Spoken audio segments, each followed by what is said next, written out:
అదే ఊసి ఊసి ఏదేదో మాత్రలు పాడు డాక్టర్లు పెట్టి ఏడుగాడు అయిపోయి దాన్ని చెప్పుకుంటే ఒక కర్మ. మార్కెట్ లో వచ్చి గర్భిణి అనే ఫీడ్ వచ్చి రేట్ ఎక్కువ, అంటే ఖర్చు ఎక్కువ. రైతులు వచ్చి ఇప్పుడు ఏం చేస్తున్నారంటే తక్కువ ఖర్చుతో ఉన్న దానాన్ని వాడుతా ఉన్నారు. ఊరికే కోసే వాళ్ళకి ఇచ్చితాం అనుకోండి. నేను ఆయనకు ఆ పీడు చెప్పిన తర్వాత ఎవరు ఇట్లా చెప్తే ఆ పీడు వాడండి అని. ఇప్పుడు నాకు తెలిసినంత వరకు సౌకర్యంగా ఉండేవాడికి అతను నాకు తెలియదు, కానీ బీదోడిగా ఉండేవాడు వాడాలి సార్. రేట్ ఎక్కువైనా ఇది గొడ్డు ప్రాబ్లం వచ్చేలేదు. సరే, ఇప్పుడు ఈ ఫీడ్ వాడి మీకు డెలివరీ అంటే ఆవు ఈనుతుంది కదా, ఆ టైంలో మీరు సపరేట్ గా కాల్షియం అట్లా ఏమైనా ఇచ్చినారా దీనికి? ముందు గర్భిణి అయిన తర్వాత ఇట్లుండవు ఆవులు ఏదో ఒక రకంగా బంతగా. నమస్తేనా. నమస్తే సార్. నేను బారామతి ఫీడ్ కంపెనీ నుంచి వచ్చినాను. మీరు ఇంతకు ముందు ఒక 3 నెలల ముందు నుంచి గర్భిణీ ఫీడ్ వాడుతున్నారు కదా, వాడతాను. అది ఎట్లుంది గర్భిణీ ఫీడ్ వాడినాక? బాగుంది సార్. ఇది మాది యావ ముంద ఈతల మేయ వేయకుండా దూడు సగ్గా రాకుండా తెగులుకొనేసి పెరుకులాడుతుంది. అనక మేయ వేయకుండా అయిపోయి 3 లీటర్లు పాలు ఇస్తామండి ముందు ఈతల. అంటే ఇప్పుడు మీరు ఈ గర్భిణీ ఫీడ్ వాడక ముందర అనక 3 లీటర్లు అంటే రోజుగా ఒక పూటకు 3 లీటర్లు వస్తామండి. అప్పుడు ఇప్పుడు ఈ పీడు ఆడినప్పటి నుంచి ఇక డెలివరీ బాగా అయిపోయింది, తెలియకుండా డెలివరీ అయిపోయింది. రెండోది మేయ అప్పుడు పోయిన మాకే తెలియదా, ఒక అర్ధ వరకు మేయ పడిపోయింది. నాకు ఇప్పుడు పాలు కూడా 10 లీటర్లు పాలు ఇస్తాం. 3 లీటర్లు ఇస్తా ఉండింది అప్పుడు, ఇప్పుడు 10 లీటర్లు పాలు ఇస్తాం. ఒక పూటకు 3 లీటర్లు ఇస్తా ఉన్నది, ఇప్పుడు 10 లీటర్లు ఇస్తాం. అంటే 7 లీటర్లు పాలు పెరిగింది. 7 లీటర్లు పాలు పెరిగిందండి. అంటే ఇంతకు ముందు ఈతలు ఏం ప్రాబ్లం ఉండే మీకు? అదే చెత్త పడకుండా అయిపోయి దూడ ఎక్కువగా బొలిపించేయండి వాళ్ళే. కడుపు లోపల ఎక్కువ సైజ్ వచ్చేసింది. దూడ ఏనకుండా అయిపోయి పెరుకులాడి దాన్ని గుంజేస్తుంది. మేయ పడకుండా అయిపోయి అన్నాక అది ఊరికే కోసే వాళ్ళకి ఇచ్చితాం అనుకోండి. నేను ఆయనకు ఆ పీడు చెప్పిన తర్వాత ఎవరు ఇట్లా చెప్తే ఆ పీడు వాడండి అని ఆ పీడుతో వచ్చి వాడినాక ఇప్పుడు 10 లీటర్లు పాలు ఇస్తాను. యా పీడు వాడింది మీరా? బారామతిలో గర్భిణీ పీడు. అది వాడిన తర్వాత మీ ఆవు బాగా ఆరోగ్యం బాగుంది. ఇదే కాదు, ఇంకా 3 ఆవులకు వాడుతా ఉన్నాను. చూడు, దీనికి కూడా వాడుతా ఉన్నాను, ఈ ఆవుకు కూడా వాడుతా ఉన్నాను.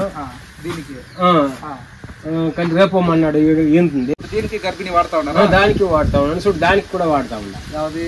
నల్ల ముందు గర్భిణి అయిన తర్వాత ఇట్లుండవు ఆవులు ఏదో ఒక రకంగా బంతగా ఉంటాయి. ముందు ప్రెగ్నెంట్ గా కడుపుతో ఉన్నప్పుడు ఇంత స్ట్రాంగ్ ఉండదు. ఇప్పుడైతే బాగా స్ట్రాంగ్ గా ఉన్నాయి, గుడ్లు నెమ్మదిగా ఉన్నాయి. అంటే గర్భిణి వాటిన తర్వాత బాగా స్ట్రెంత్ ఉందంట. ప్రస్తుతానికి మీరు మీ దగ్గరే 3 ఆవులకి గర్భిణి వాడుతా ఉన్నారు. 3 ఆవులకు వాడుతా ఉన్నాను. అది చూడు, ఎవరన్నా దూడ అనేలేదని ఆవు పేయిపోయింది చూడ.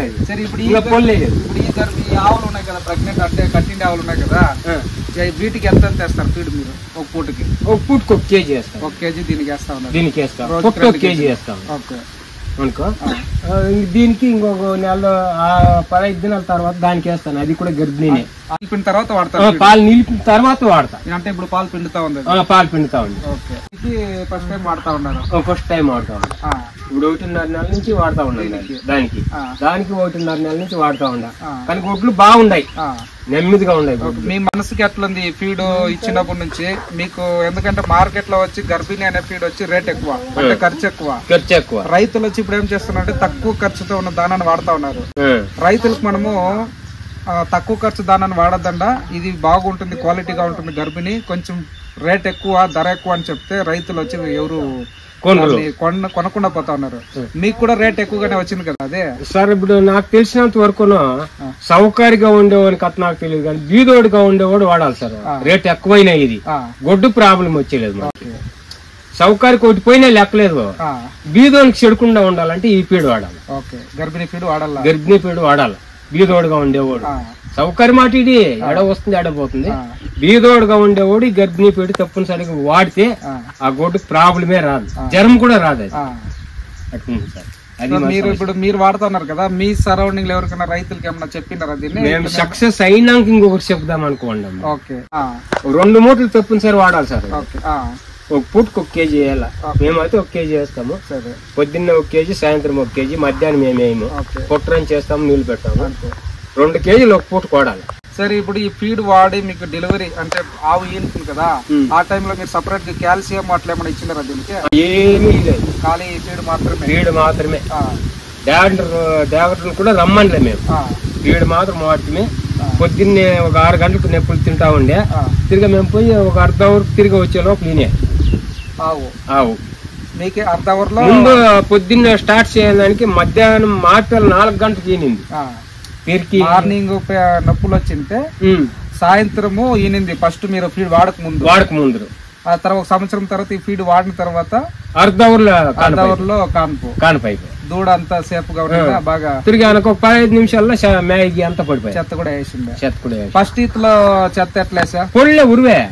అదే ఊసి ఏదేదో మాత్రలు పాటు డాక్టర్లు పెట్టి 7 గాడ అయిపోయి దాన్ని చెప్పుకుంటే ఒక కర్మ. దానికి ఎంత ఖర్చు పెట్టింటారు అప్పుడు? ఫస్ట్ 10,000 ఖర్చు పెట్టిండ. 10,000 రూపాయలు. మేత తినే కాదు, అంత ఎతనం లేకుండా అయిపోయింది దాని పరిస్థితి.